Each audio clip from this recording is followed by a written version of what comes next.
We've decided your sister needs your apartment, Mom declared at dinner. She has 3 kids now. I silently pulled out my phone.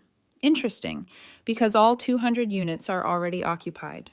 Dad spilled her wine when the crystal chandeliers sparkled overhead as I sat at my parents' dining table, listening to my mother drone on about family obligations. I should have known something was coming when she insisted on this family dinner at their estate in Greenwich, Connecticut. My sister Bethany sat across from me, that smug little smile playing at the corners of her lips that I'd learned to recognize over 32 years of sibling warfare. Tracy, sweetheart, your father and I have been discussing your living situation. Mom began setting down her fork with deliberate precision. She always did that when she was about to drop a bomb. We've decided your sister needs your apartment. She has 3 kids now, and that cramped townhouse in Westchester just isn't cutting it anymore. I nearly choked on my wine. My apartment, the penthouse loft in Tribeca that I'd worked my fingers to the bone for. The place I purchased 5 years ago with my own money, my own credit, my own blood, sweat, and tears after building my tech consulting business from scratch. Excuse me? I managed to keep my voice steady, though my hand tightened around the stem of my wineglass. Bethany leaned forward, her perfectly manicured nails strumming on the mahogany table.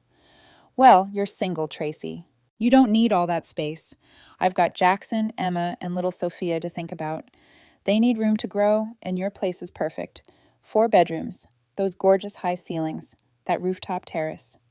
My place that I bought, I said slowly, each word carefully measured, with my own money.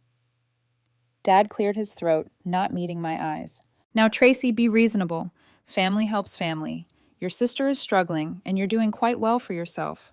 Surely you can find something smaller, more appropriate for a woman living alone.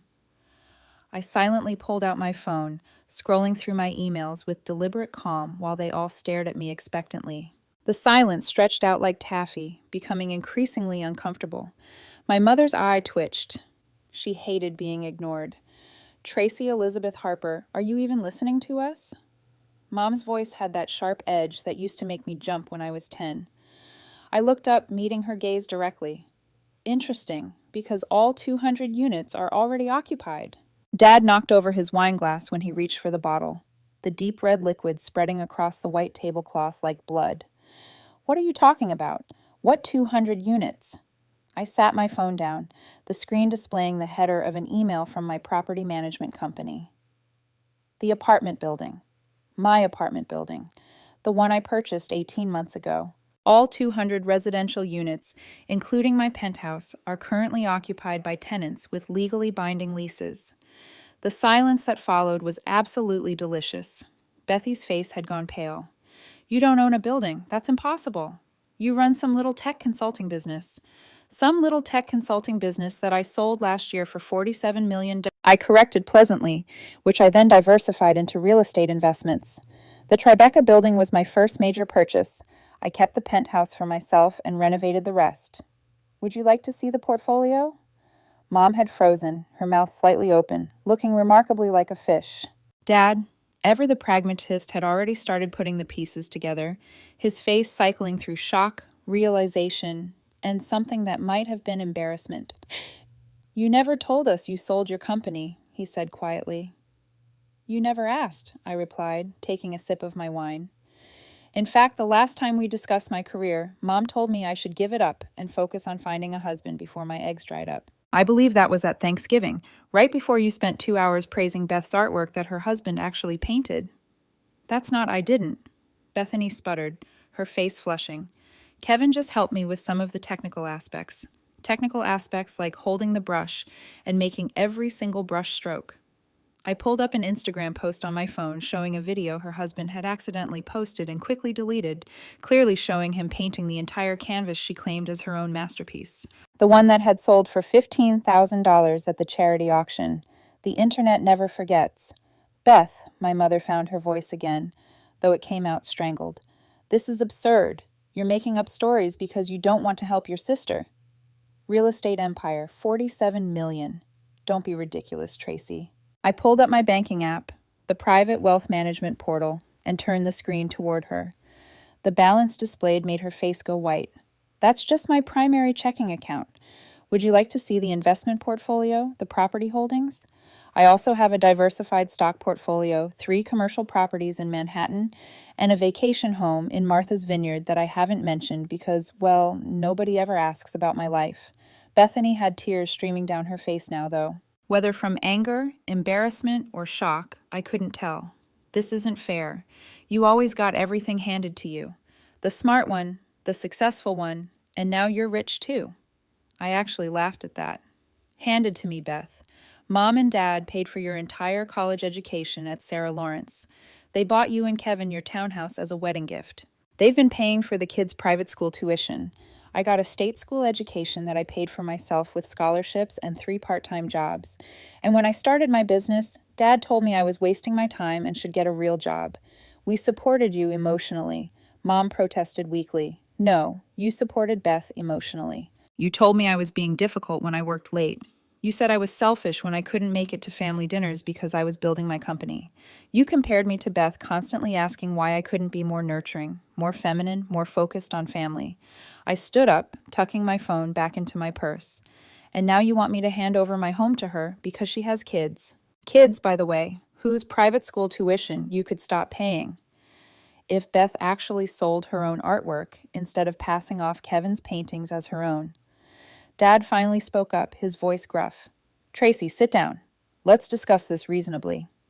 No, I don't think so. I grabbed my coat from the back of the chair. There's nothing to discuss. My apartment is mine. My building is mine. My success is mine.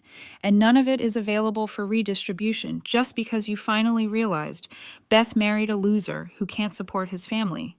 How dare you? Bethany shrieked, jumping to her feet. Kevin is a wonderful father and husband. Kevin is a failed artist who drinks too much and hasn't held a steady job in 5 years, I said bluntly. Everyone knows it. The only reason you're not drowning is because Mom and Dad keep throwing you life preservers, but I'm done watching you all pretend that I'm the selfish one for not joining the rescue operation. I walked toward the door, but Mom's voice stopped me. If you walk out that door, you're no longer part of this family. I turned back, and I must have looked different because she actually took a step back. Mom, I stopped being part of this family when I was 16, and Beth got pregnant with Jackson, and suddenly I became the family ATM instead of the daughter. I'm just making it official now. The drive back to Manhattan gave me time to think, to let the adrenaline fade, to wonder if I just made a terrible mistake. But when I pulled up to my building, my beautiful, renovated, fully occupied building, and took the private elevator up to my penthouse, I felt nothing but relief. I poured myself a glass of wine and stood on my rooftop terrace, looking out at the glittering cityscape. My phone buzzed incessantly with calls and texts from my family, but I ignored them all. Instead, I opened my email and responded to a message I'd been putting off. The message was from Marcus Chen, a venture capitalist who'd been courting me for months about partnering on a new venture capital firm focused on underrepresented founders. I'd been hesitant, unsure if I wanted to dive back into that world after the intensity of building and selling my last company. But now I was ready. I typed out my response, committing to co-founding the firm with an initial investment of $20 million, and hit send. My phone rang again. This time, it was Sophie, my best friend and former business partner. I answered. Please tell me you're not spiraling, she said without preamble. I saw your location is at home, which means family dinner ended and you only come straight home when it's been really bad. I just told my family to go to hell, I said, surprised by how steady my voice was. They wanted me to give Beth my apartment. Sophie's laugh was sharp and bitter. Of course they did. What did you tell them? That I own the building, the whole building, and about 200 other things they apparently never bothered to notice about my life. Oh my God, Sophie breathed. You told them about the sale? Everything. The sale, the investments, all of it. How did they take it? Mom disowned me. Good, Sophie said fiercely. Maybe now you can finally be free of there. Speaking of which, are you still coming to the fundraiser next week? Because I need you there. Marcus Chen will be there, and he's bringing that angel investor from Silicon Valley. I smiled despite everything. I just committed $20 million to co-founding a venture capital firm with Marcus. Sophie squealed so loudly, I had to pull the phone away from my ear. Are you serious, Tracy? That's incredible. Wait, is this a burn it all down and rise from the ashes moment? Because I am here for it. Maybe I admit it, or maybe I'm just tired of playing small to make other people comfortable. We talked for another hour, making plans, discussing opportunities, dreaming bigger than I'd let myself dream in years. When we hung up, I felt lighter than I had in months. The next morning, I woke up to 17 missed calls and 43 text messages. Most were from my mother and Bethany, alternating between guilt, tripping, accusations, and demands that I apologize. There were 3 for my father, progressively more conciliatory in tone. The last one sent at 2:47 a.m. Read, "Your mother is upset. Maybe you could have handled this better. Call me." Maybe I could have handled it better. Maybe I could have been gentler, more understanding, more accommodating. But I'd been gentle and understanding and accommodating for 32 years, and it had gotten me nothing but taken for granted. I was done with maybe. Instead of responding to any of them, I called my lawyer, Jennifer Morrison, a shark in Chanel suits, who'd handled the sale of my company and all my subsequent real estate dealings. But first, I needed coffee. Strong coffee. The kind that could fuel revenge and strategic planning in equal measure. I walked to my favorite cafe 3 blocks from my building, a small place tucked between a vintage bookstore and a flower shop.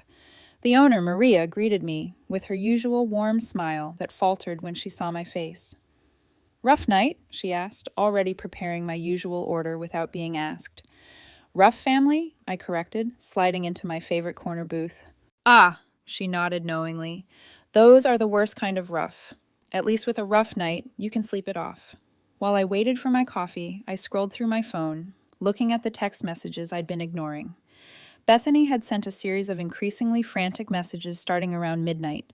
"You're being so selfish. The kids need space. Kevin lost his job again. We can't afford our mortgage. Mom and Dad won't help us anymore because you made them feel guilty. You always have to be the center of attention, don't you? Just because you have money doesn't make you better than us." That last one made me laugh out loud, causing the couple at the next table to glance over. The irony was stunning. For 32 years, I'd been invisible. Now that I'd finally stepped into the light, I was suddenly attention-seeking.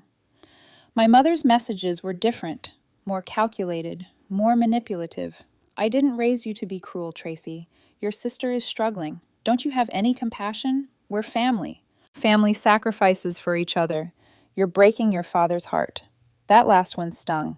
Despite everything, my father had always been the softer of my 2 parents, the one who'd occasionally slipped me $20 for pizza when I was working late nights on my startup.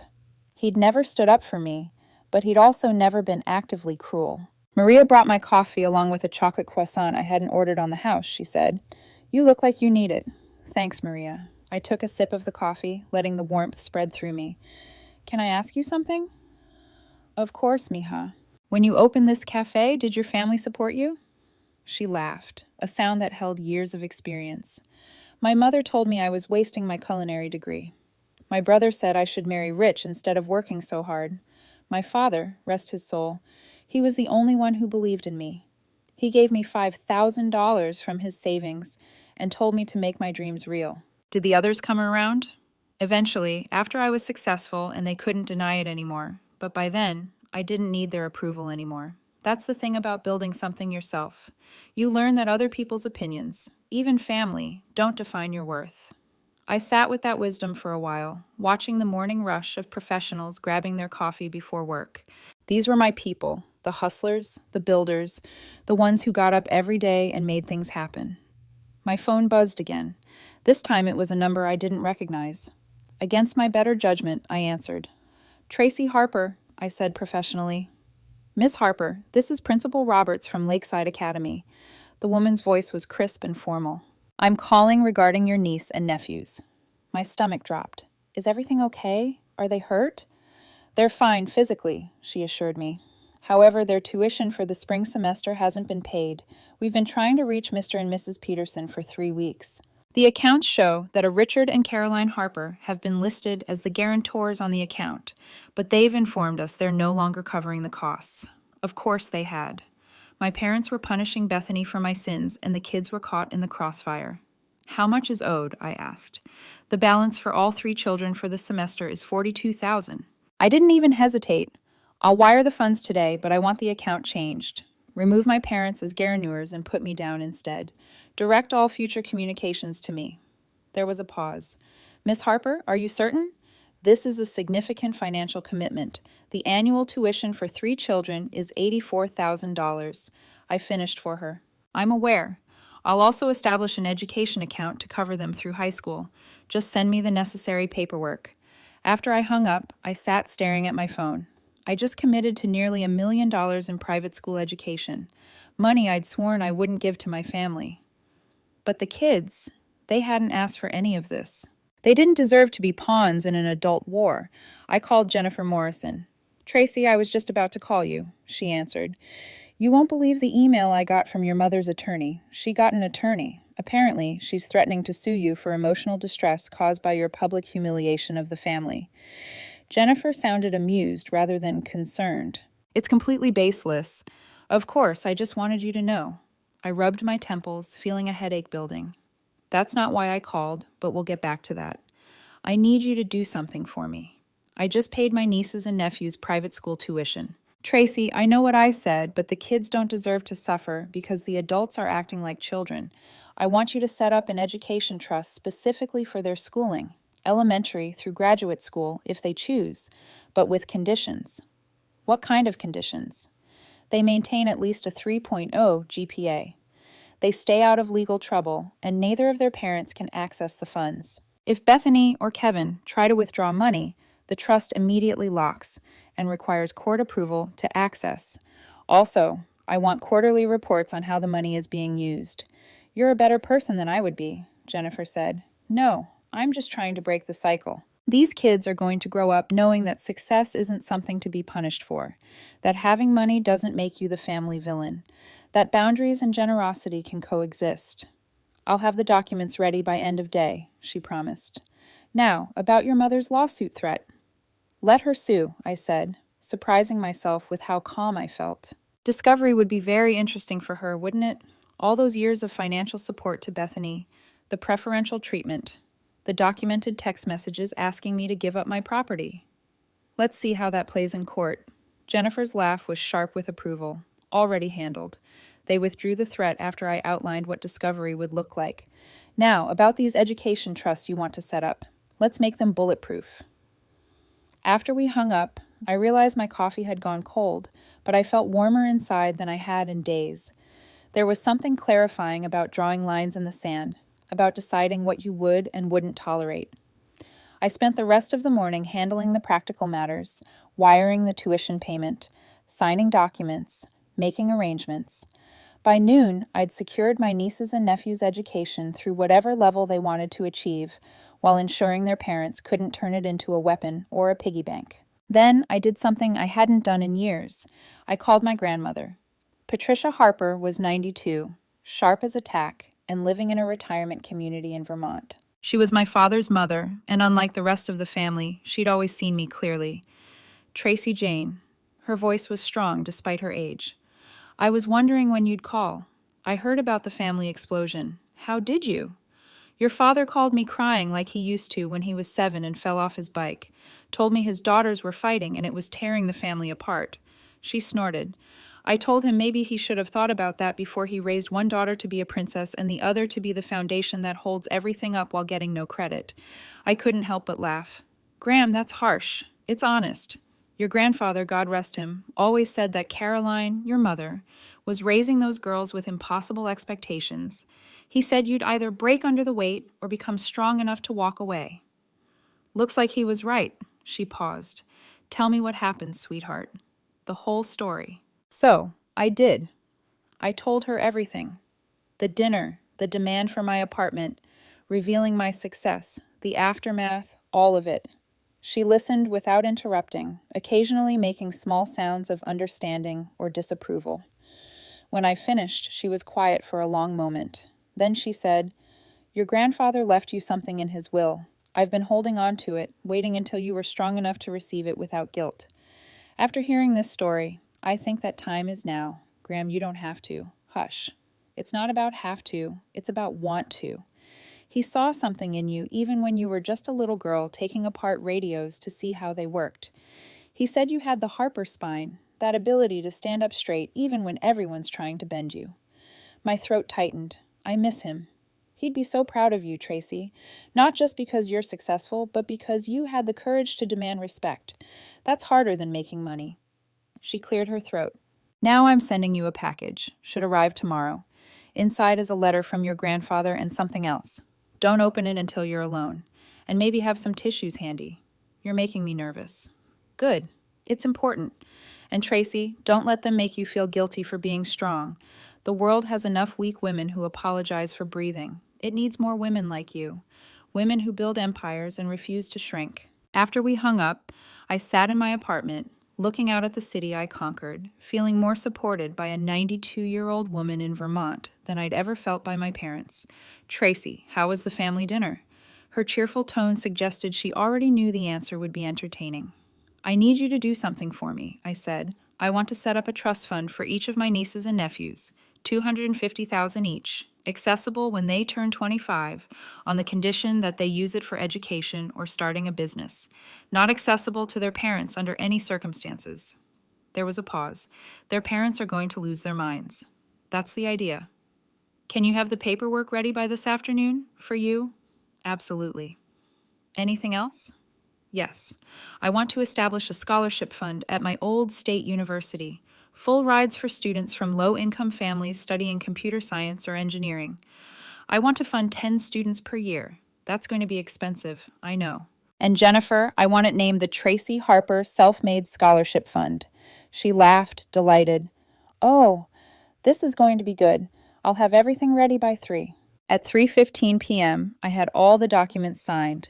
At 3:30, I sent an email to my parents and Bethany, ceasing Jennifer for legal purposes. The subject line read, "Regarding your request." The body was brief.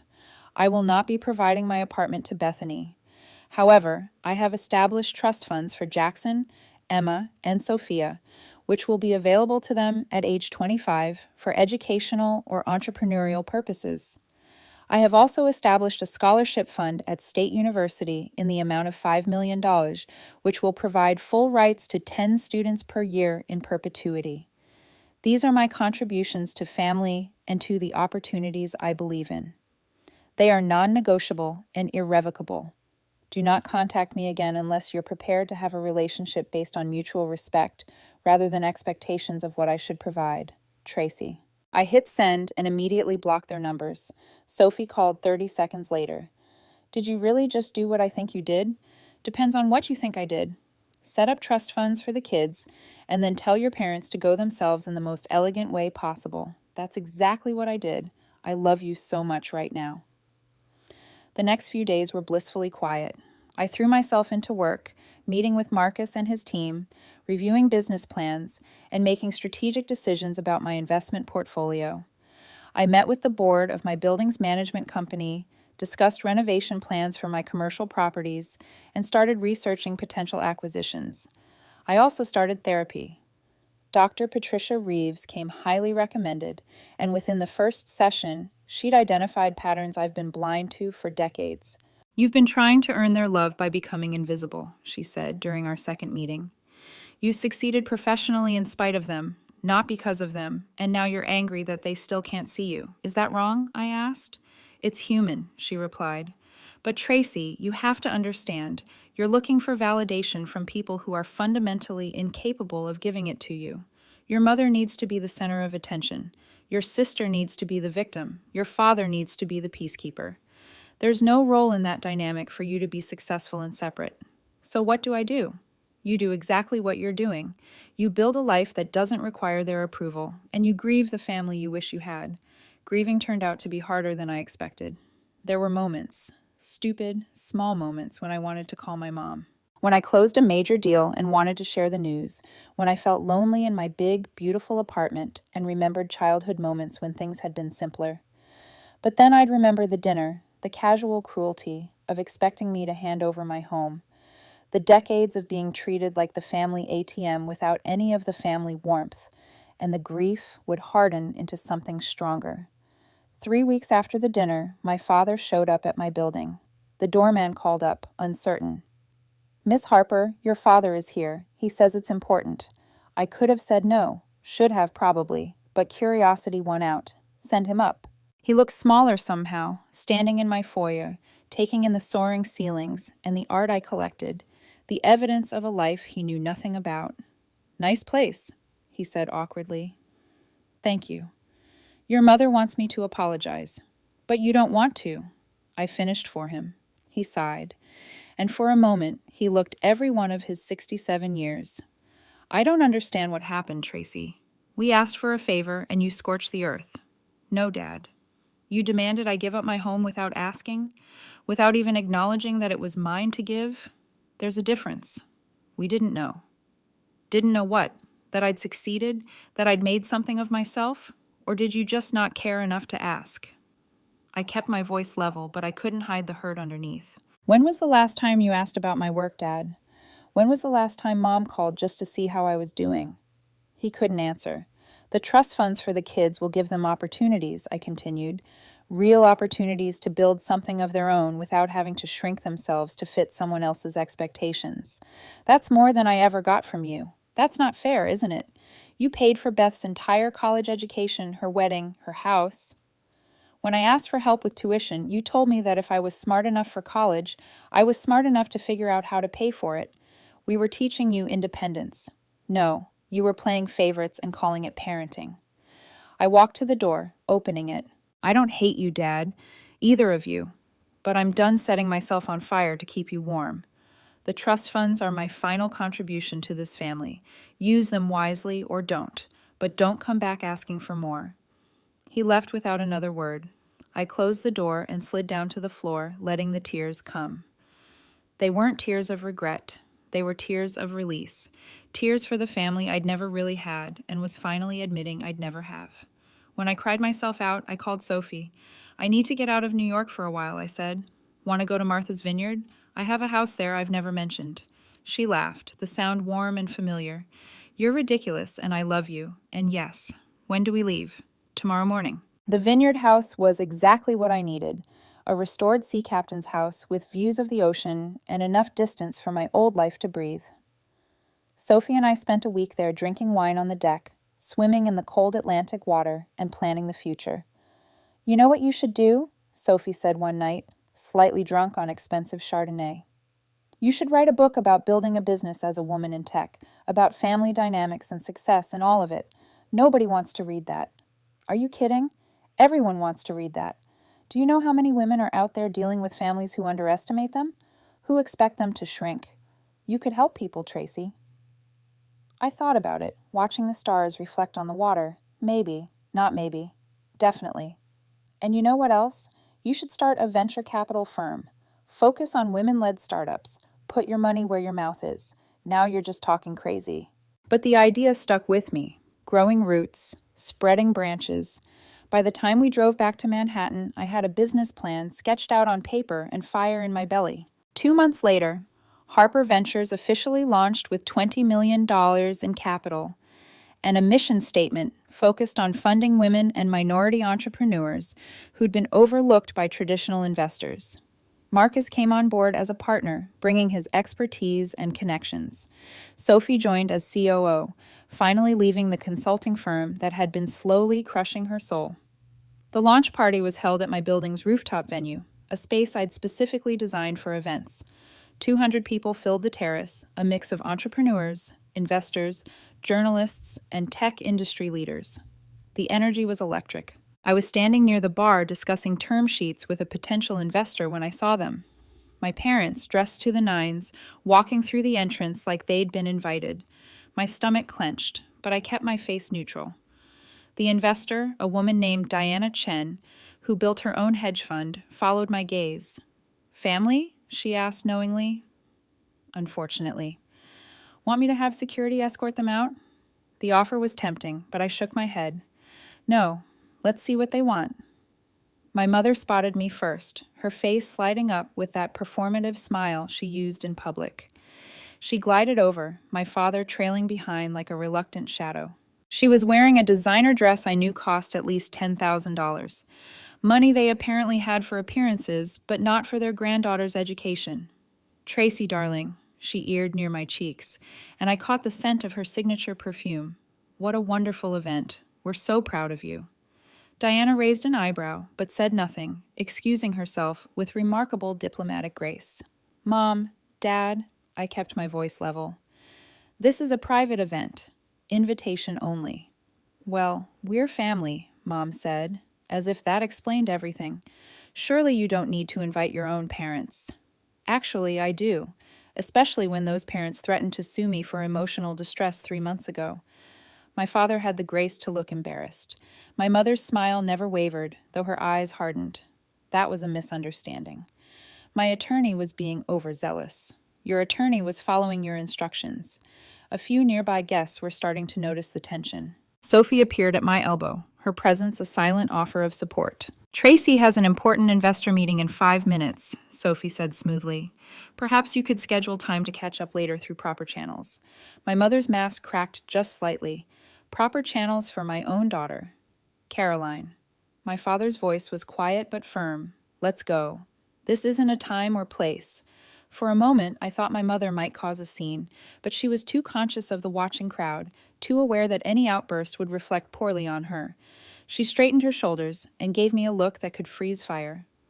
"We'll talk later, Tracy." "No," I said clearly. "We won't. Not unless you can treat me with the same respect you'd give a stranger. Maybe then we can have a conversation." They left, my mother's heels clicking sharply against the rooftop floor, my father's hand on her elbow, guiding her toward the exit. I watched them go, feeling a mix of relief and sadness. Sophie squeezed my arm. "You okay?" "Yeah, actually, I am." The rest of the evening was a triumph. We announced our first portfolio companies. I gave a speech about investing in overlooked founders, and by midnight, we fielded interest from investors totaling $50 million in additional capital. But the victory felt hollow when I got home and found a package waiting, the one my grandmother had promised. Inside was a letter in my grandfather's distinctive handwriting, dated 3 days before he died 5 years ago. "My dearest Tracy, if you're reading this, it means Patricia has decided you need to hear these words. She always did know the right timing for things. It's why our marriage lasted 65 years. I want you to know that I saw you even when others didn't. I saw a little girl who asked questions that made adults uncomfortable. I saw a teenager who worked 3 jobs to pay for college because she was too proud to beg for help. I saw a young woman building something from nothing, with only her intelligence and determination as capital. Your father is a good man, but he's weak. He married a woman stronger than him and spent his life trying to keep the peace instead of doing what was right. Your mother is a complicated woman shaped by her own disappointments, and she's passed those disappointments on to you and your sister in different ways. But you, Tracy, you broke the mold. You refused to be small. You refused to apologize for your light. In this package, you'll find the deed to the Vermont property, 40 acres of land that's been in our family for 3 generations. Your father doesn't know I'm leaving it to you. He'll think it goes to him and then to both his daughters. But it doesn't. It goes to you alone. Use it however you see fit. Build something. Sell it. Let it sit wild. It's yours free and clear, a foundation that no one can take from you. And remember this, the people who are supposed to love you unconditionally are often the ones who place the most conditions on that love. It's not your job to meet those conditions. It's your job to build a life so full of genuine love and respect that their conditional love doesn't leave a hole. I'm proud of you, my girl. I was proud of you when you were 6 and building circuits with my old radio parts. I was proud of you when you graduated summa cum laude. And I'm proud of the woman you're becoming, even though I won't be there to see it. Stay strong, stay true, and never ever apologize for being extraordinary. All my love, Grandpa William. I read the letter 3 times, tears streaming down my face before I looked at the deed. 40 acres in Vermont with a small cabin on it, bordered by a stream and forest. I remembered visiting it as a child, remembered my grandfather teaching me to fish in that stream, remembered feeling safe there in a way I rarely felt at home.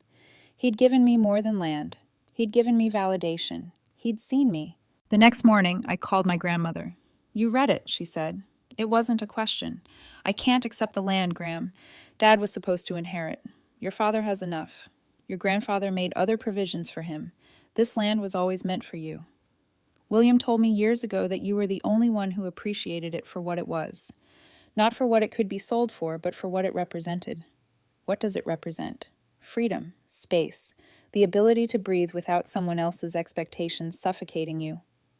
She paused. What will you do with it? I thought about that question for the rest of the day. The land was worth probably $2 million if I sold it. I could donate it to a conservation trust. I could develop it into a retreat center, or I could keep it, a place that was mine, completely mine, where I could go when the world got too loud. In the end, I decided to keep it, but share it in a way that honored my grandfather's spirit. I established the William Harper Fellowship, a month-long retreat for women entrepreneurs who needed space and time to develop their ideas. They'd stay in the cabin, use the land, have access to mentorship and resources, all completely free. The first fellow was a woman named Jasmine Rodriguez, a single mother from the Bronx with an idea for a language learning app that used augmented reality. She spent a month in Vermont, and when she emerged, she had a working prototype and a pitch deck that eventually secured $3 million in funding. The New York Times did a profile piece. Forbes put me on a list. My mother texted, the first contact in months, asking if I'd seen the articles. I didn't respond. Instead, I threw myself into the work. We funded 12 companies in the first 6 months. A medical device startup run by 2 Black women from Howard University, a sustainable fashion brand founded by a Latina immigrant, a fintech company solving real problems for underbanked communities. Every pitch meeting, every term sheet, every success story was a middle finger to everyone who'd ever told me to think smaller, want less, take up less space. And then, 9 months after the dinner that changed everything, Bethany showed up at my office. My assistant, a sharp-eyed woman named Kara, who'd been with me for 3 years, buzzed through. Your sister is here. She doesn't have an appointment. I could have said no. Maybe I should have, but I was curious what had driven her to show up after all this time. Send her in. Bethany looked tired, older. Her clothes were still designer, but they hung on her differently, like she'd lost weight from stress rather than intention. She stood in my office, taking in the view of Manhattan, the minimalist furniture, the wall of awards and press clippings. Nice office, she said finally. Thank you. What do you want, Beth? She flinched at the directness. I wanted to apologize for everything, for the dinner, for years of taking advantage, for never appreciating you. I waited. Kevin left me. She continued, her voice cracking. 2 months ago, he's been having an affair with his assistant from his studio, the one who was actually painting his work. Turns out she's been his partner in more ways than one. I'm sorry, I said. And I meant it, not because I forgave her, but because I knew what it felt like to have your reality shattered. Mom and Dad are furious at me mostly. They're saying I should have known, should have been more attentive, should have kept him happy. She laughed bitterly. Funny how when you're the one falling apart, suddenly their support comes with conditions. I saw it then, the moment she realized what I'd known for years, that their love had always been transactional, contingent, conditional. What do you want from me, Bethany? Nothing, she said, and I believed her. I don't want anything. I just wanted you to know that you were right about Kevin, about them, about all of it. And I'm sorry I didn't see it sooner. I'm sorry I didn't protect you when we were kids. I'm sorry I let them make you the villain for being strong. Something in my chest cracked just a little. Not forgiveness, not yet, but the possibility of it someday. The trust funds for the kids, I said carefully. They're secure. Kevin can't touch them. Make sure they know that money is theirs for their futures, not for anyone else's expectations. I will. She turned to leave, then paused at the door. You built something amazing, Tracy. I wish I told you that before. After she left, I sat at my desk for a long time thinking about family, about forgiveness, about the difference between the two. That night, I unblocked my father's number and sent a text. We can have dinner, just us. No expectations, no demands, just dinner. His response came 3 minutes later. I'd like that. It wasn't forgiveness. It wasn't reconciliation. It was just a door, slightly ajar, letting in a sliver of light. 6 months later, Harper Ventures was valued at $200 million. We funded 37 companies, and 4 had already been acquired by major corporations, returning massive yields to our investors. I had dinner with my dad once a month. We talked about business, about his work, about neutral things that didn't hurt. Sometimes we even laughed. Mom never joined us, and I didn't ask her to. Bethany and I texted occasionally, carefully. She was rebuilding her life, actually creating her own art now, working part-time at a gallery. The kids were in public school, which she said was better for them anyway. She'd stopped trying to be someone she wasn't. And me? I was living in my penthouse, running my venture capital firm, dating a brilliant environmental lawyer named Rachel, who thought my family drama was delightfully dysfunctional and loved me anyway. I was done playing small, done apologizing for taking up space, done setting myself on fire to keep other people warm. The little girl who'd been told to be less, to want less, to be grateful for scraps. She'd built an empire, and she'd done it without permission, without approval, without anyone's blessing but her own. That was the best revenge of all.